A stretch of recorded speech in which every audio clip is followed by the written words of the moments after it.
Chicago, 1893. A city booming with excitement as the World's Fair draws millions of visitors from across the globe. But while people marveled at the dazzling lights and futuristic inventions, an unspeakable horror was unfolding just a few miles away. A charming yet sinister man named H.H. Holmes had built what seemed like a regular hotel for fairgoers, except this was no ordinary hotel. Behind its walls were secret passageways, soundproofed rooms, trapdoors, and even a gas chamber. Guests would check in, but many would never check out. This is the terrifying story of America's first known serial killer and his infamous Murder Castle. Before he became H.H. Holmes, he was Herman Webster Mudgett, born in 1861 in New Hampshire. Even as a child, there were signs of something deeply disturbing about him. He was obsessed with death and was said to have tortured animals in secret. But he was also incredibly intelligent, manipulative, and charming, a combination that would later make him one of history's most dangerous men. Holmes studied medicine, and while in school, he discovered a way to make money off corpses, stealing bodies, faking identities, and selling them to medical schools for experiments. This was only the beginning of his life as a con man, and soon he would turn his twisted mind towards something far darker. In 1886, Holmes arrived in Chicago, where he reinvented himself as a wealthy and respected doctor.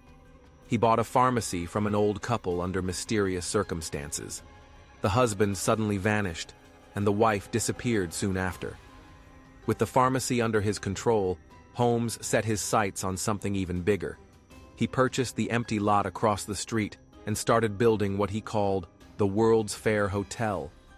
But this wasn't just any hotel. Holmes personally oversaw construction, constantly hiring and firing different crews so no one except him knew the full layout. The result? A labyrinth of horror, 3 stories high, over 100 rooms, many of them leading to nowhere, and filled with hidden torture chambers. The walls concealed trapdoors, secret hallways, soundproofed rooms, and chutes that led straight to the basement. At first glance, the Murder Castle looked like a regular hotel, designed to house visitors coming to Chicago for the 1893 World's Fair.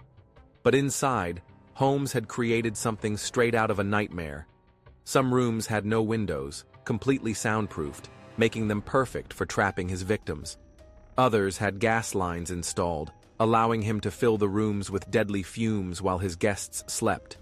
There were peepholes in the walls, enabling him to watch his victims in secret.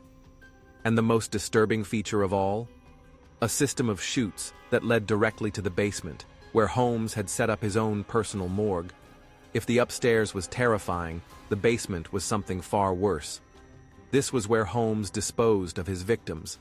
Here, he had an entire dissection table, vats of acid, a crematorium, and even a stretching rack. Some bodies were stripped of flesh, their skeletons sold to medical institutions. Others were burned, dissolved, or simply vanished without a trace. But what made Holmes truly terrifying wasn't just how he killed, it was how effortlessly he manipulated people. Many of his victims trusted him completely before realizing, too late, that they had walked straight into a death trap. Holmes was a master of deception. He would hire young women, often visitors to the city, promising them a fresh start and a place to stay. Some of these women mysteriously disappeared soon after arriving. Others signed life insurance policies in his name, never realizing that Holmes had no intention of letting them live long enough to enjoy their money. But it wasn't just strangers. Holmes married multiple women under fake identities, charming them into believing they had found the perfect husband, only for them to vanish without a trace. Some say he could have killed over 200 people, though the exact number will never be known. The 1893 Chicago World's Fair brought millions of people to the city, and for Holmes, it was the perfect hunting ground. Tourists looking for cheap lodging walked willingly into his murder castle, unaware they were entering a place designed for death. Many of them were never seen again. Holmes was careful. He selected young women traveling alone, making sure no one would come looking for them. And because Chicago was overcrowded with visitors, no one noticed as dozens, maybe even hundreds, of people vanished. For years, Holmes got away with everything. The police had no reason to suspect him, and many of his murders were so perfectly planned that there was no evidence left behind. But in the end, it wasn't murder that caught up with him. It was fraud. Holmes had been running various scams, including a fake life insurance scheme. But when one of his former associates grew suspicious, he tipped off investigators. As authorities dug deeper, they realized that Holmes wasn't just a scam artist. He was hiding something much worse. When police searched the Murder Castle, they expected to find a regular hotel. What they uncovered instead was a house of horrors. They found sealed rooms with scratch marks on the walls, suggesting that victims had fought for their lives. They discovered bones, human remains, and bloodstains hidden behind walls. The basement was even worse. Acid vats, body parts, and dissection tools showed just how twisted Holmes truly was. The authorities knew one thing: they had caught a monster. H.H. Holmes was arrested and put on trial in 1895. The evidence was overwhelming, and he was sentenced to death. But even in his final moments, he remained as eerie as ever. Before being hanged, Holmes calmly confessed to 27 murders, though many believe the real number was far higher. Some say he never showed a single sign of remorse. Others claim that as he awaited execution, he smiled, knowing that he would go down in history as America's most terrifying serial killer. On May 7, 1896, H.H. Holmes was led to the gallows at Moyamensing Prison in Philadelphia. Unlike most condemned men, he showed no fear. As the noose was placed around his neck, he remained eerily calm, even smiling as if he had won some twisted game. But his execution did not go as planned. When the trapdoor beneath him opened, Holmes did not die instantly. Instead, he struggled for over 15 minutes, his body convulsing and twitching as the rope slowly strangled him. Some called it poetic justice, one last cruel twist for a man who had caused so much suffering. Even after his execution, the legend of H.H. Holmes refused to die. Some claimed that the man who was hanged was not really Holmes at all, but a body double. Others speculated that he had bribed the guards and escaped, disappearing under yet another false identity. The rumors were so persistent that in 2017, more than 120 years later, his body was exhumed to confirm his identity. The results? It was indeed H.H. Holmes. But in true Holmes fashion, he had left one final mystery behind. His body was found in a coffin filled with concrete, as if he had feared someone would do to him what he had done to so many others. After Holmes's arrest, his murder castle became a source of dark fascination. Reporters and thrill-seekers flocked to see the site where so many had died. But before it could be fully explored, something mysterious happened. The building caught fire and burned to the ground. Many believed it was arson, set by someone who didn't want the truth to come out. Others thought it was simply cursed, that the evil inside its walls had finally consumed itself. Today, the spot where the murder castle once stood is now a post office, its dark history buried beneath the city streets. Holmes officially confessed to 27 murders, but experts believe the true number is much higher, possibly over 200.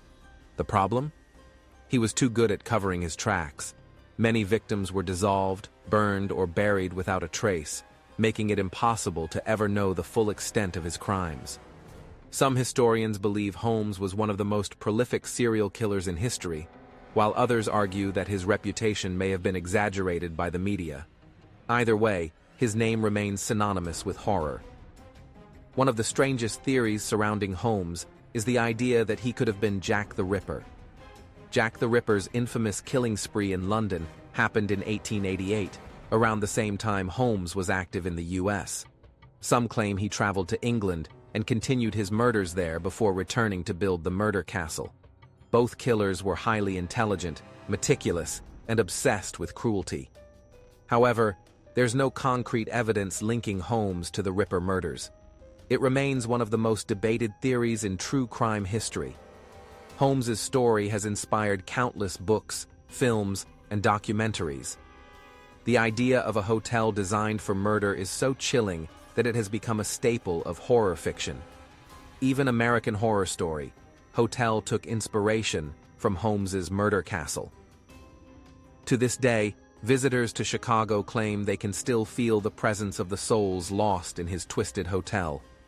Some say the ground beneath the old Murder Castle is cursed, that screams can still be heard at night. What makes a man like Holmes? Was he born evil, or did he become a monster over time? Many psychologists believe Holmes was a textbook psychopath. He felt no empathy, no guilt, and thrived on deception. Unlike other killers who acted out of passion or rage, Holmes saw murder as a business. His victims were simply a means to an end, profit, entertainment, or both. He was the ultimate manipulator, a man who wore a mask so perfectly that no one saw the monster beneath. Holmes was one of the first true crime celebrities, and his story continues to haunt us because it shattered the illusion of safety. He didn't lurk in dark alleys or abandoned buildings. He created a place where people willingly walked into their own deaths. His crimes also exposed how easy it was to get away with murder in the late 19th century. There was no forensic science, no national database of missing persons. Holmes was able to kill for years without suspicion, simply because society wasn't prepared for someone like him. Could someone like Holmes exist today? The truth is, they already do. Modern serial killers use different tactics, the internet, social media, and technology, but the psychology remains the same. Holmes may be long dead, but the lessons of his crimes remain as relevant as ever. We trust too easily, we overlook red flags, and we assume we are safe, until the moment we're not. So, what do you think? Was H.H. Holmes truly America's most prolific serial killer, or was his legend exaggerated? Could he have gotten away with even more than we know? Let us know your thoughts in the comments. And if you love true crime mysteries, don't forget to subscribe and hit that notification bell. We have more chilling stories coming your way. Because the world is full of secrets, and Crime Chronicles is here to uncover them.